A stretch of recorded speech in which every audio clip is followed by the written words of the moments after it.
श्री कृष्ण से जुड़े ऐसे रहस्य जिसे शायद ही आप जानते हों। क्या आप जानते हैं कि द्वारिका का निर्माण श्री कृष्ण जी ने कैसे करवाया था? तो जानते हैं हमारी आज की वीडियो में। नमस्कार दोस्तों, स्वागत है आपका हमारे YouTube चैनल भक्ति ज्ञान पर। श्री कृष्ण जी के अस्तित्व से जुड़ी कुछ ऐसी बातें जिसे शायद ही आप जानते हो। श्री कृष्ण भगवान ही नहीं बल्कि सारी सृष्टि के ज्ञानदाता भी हैं। उन्हें हर एक विद्या में महारत हासिल है। जानना चाहते हैं वो कौन कौन से रहस्य हैं? तो वीडियो में अंत तक बने रहें और वीडियो को लाइक करें, शेयर करें, कमेंट करें और हाँ, अगर चैनल पर पहली बार हैं तो चैनल को सब्सक्राइब करके बेल आइकन को दबाना ना भूलें। चलिए जानते हैं कि श्री कृष्ण जी से जुड़े वो कौन से रहस्य हैं। पहला, श्री कृष्ण जी के शरीर से मादक गंध आती थी।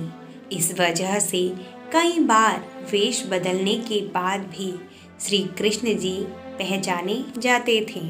कई ग्रंथों के अनुसार कृष्ण जी के शरीर से गोपिका चंदन और रात रानी की मिली जुली खुशबू आती थी। कुछ लोग इसे अष्टगंध भी कहते हैं। कृष्ण जी के शरीर का रहस्य, कहते हैं कि कृष्ण जी अपनी देह को अपने हिसाब से ढाल लेते थे। कभी उनका शरीर स्त्रियों जैसा सुकोमल हो जाता था तो कभी अत्यंत कठोर। युद्ध के समय उनका शरीर वज्र की तरह कठोर हो जाता था। ऐसा इसलिए हो जाता था क्योंकि वे योग और कलारीपट्टू विद्या में पारंगत थे। 3112 ईस्वी पूर्व हुए भगवान श्री कृष्ण जी एक राजनीतिज्ञ, आध्यात्मिक और योद्धा ही नहीं थे, वे हर तरह की विद्याओं में पारंगत थे।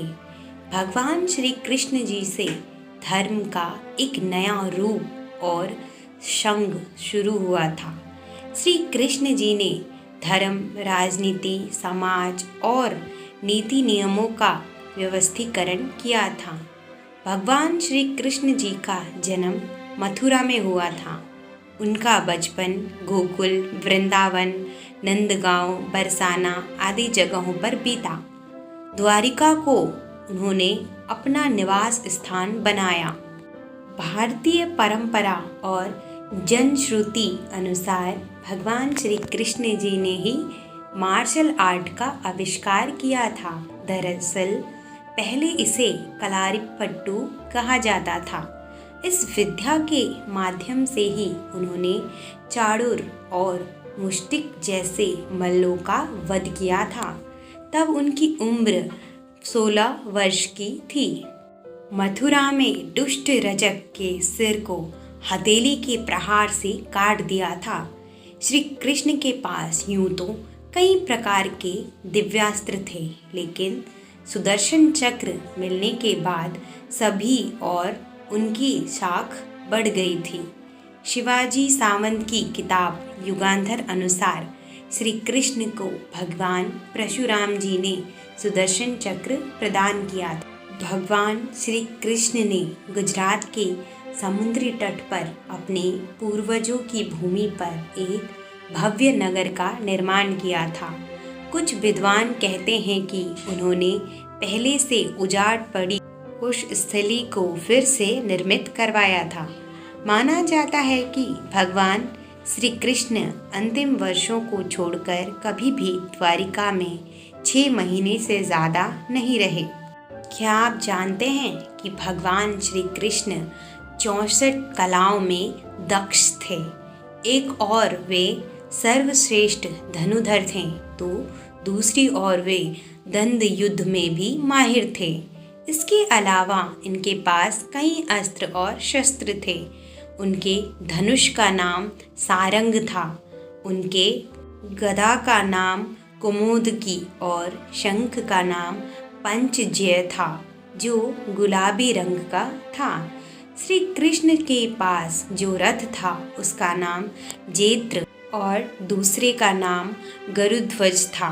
हिंदू धर्म के बेहद पवित्र स्थल और 4 धामों में से एक जगन्नाथपुरी की धरती को भगवान विष्णु का स्थल माना जाता है। स्थानीय मान्यताओं के अनुसार कहते हैं कि इस मूर्ति के भीतर भगवान श्री कृष्ण जी का दिल का एक पिंड रखा हुआ है जिसमें ब्रह्मा जी विराजमान है। दरअसल जनश्रुति के अनुसार जब श्री कृष्ण जी की मृत्यु हुई तब पांडवों ने उनके शरीर का दाह संस्कार कर दिया, लेकिन कृष्ण जी का दिल जलता ही रहा। ईश्वर के आदेश अनुसार पिंड को पांडवों ने जल में प्रवाहित कर दिया। इस पिंड ने लट्ठे का रूप ले लिया।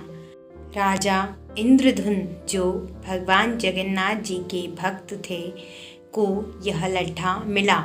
इसे जगन्नाथ जी की मूर्ति के भीतर स्थापित कर दिया। उस दिन से लेकर आज तक वो लट्ठा भगवान जगन्नाथ जी की मूर्ति के भीतर है। श्री कृष्ण जी के होने के कई पुरातात्विक प्रमाण मिलते हैं जिनके अनुसार जैसे 1917 में मथुरा के विश्राम घाट में हुई एक खुदाई के दौरान मिली थी।